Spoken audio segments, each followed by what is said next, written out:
This is Glenn's Lockheed 12A, one of probably less than a half a dozen left flying in the world today.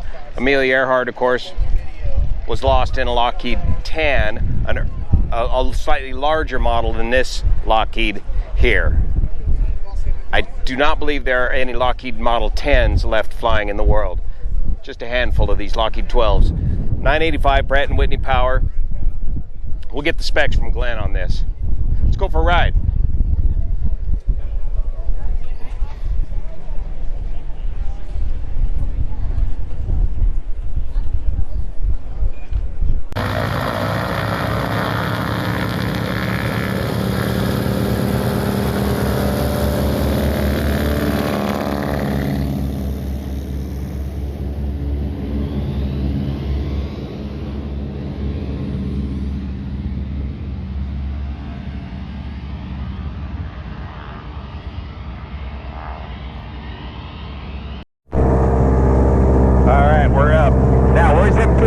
You're talking about? Right here.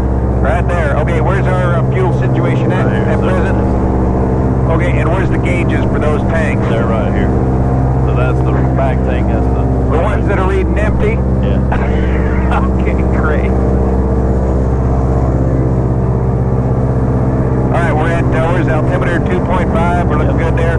Where's our turn coordinator right there? Don't pay attention to it because it don't work. Okay. It flies pretty straight. So. Great. It's got a little bit of a right turn tendency, but overall it flies pretty straight. Okay, I got the aircraft. You got it. Alright, beautiful. I'll watch the fuel lights. Yeah, thank you.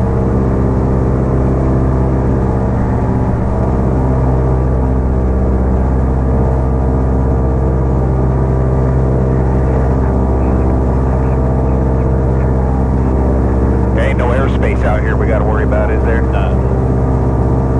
Here's where you are right here. Okay. So if you want to turn and head up toward that lake that's right up here. Okay. You want me to hold that camera for you while you fly? I got it. All right. It's just like motorcycling. I mean, that's fine. I can take pictures of him.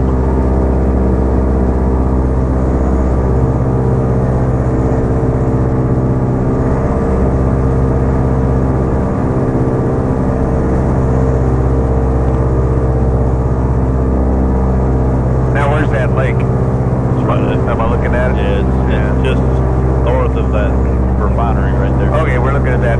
That's a big old refinery there. All right, I got you. Try a couple more. Now, actually, that's the lake. The refinery. Well, I've been having everybody go back and forth between the lake and the refinery. What's this little airport right here? I don't know. The one that we're flying over. Flying over and avoiding. All right.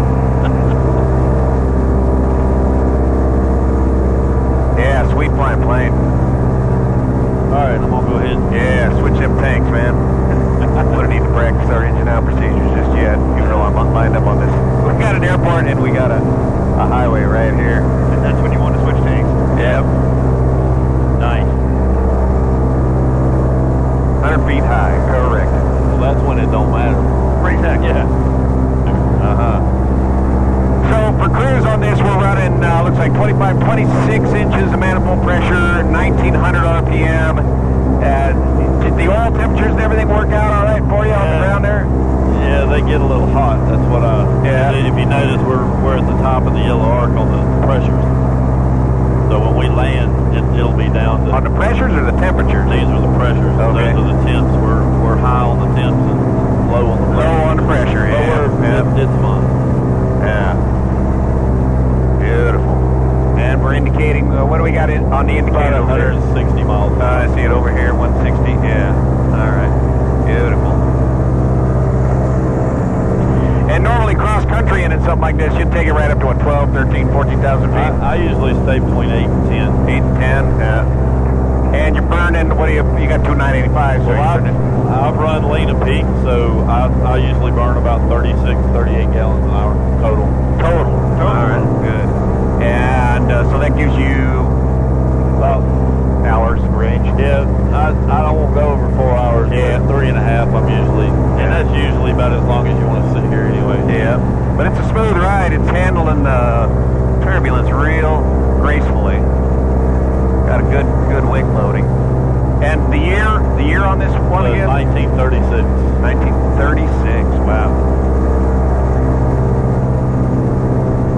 I actually have a picture of this airplane sitting at Bowman Field at the Kentucky Derby in 1938. Really? Wow. So somebody owned it at the time as their own personal Learjet? A.G. Talbot. Was he a horse racing guy? No, he was a politician, and he was like the third Secretary of the Air Force or something like that. Man, that don't make sense. And then most of its life has been owned by oil companies. Oil companies, yeah, like Standard Oil and that sort of thing. It got put in the service of the military for during the war, and then it came back out and got back in the oil. Back in the oil business. Good. All right. Excellent. Okay, who else wants to drive? I've got it. Okay, you've got the jet. Excellent. Thanks, Glenn. Yep.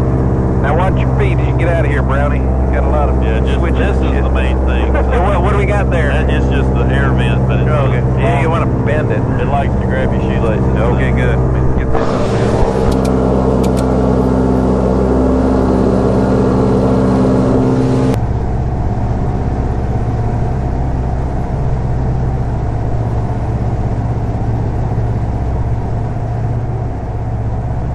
Low pass sideways.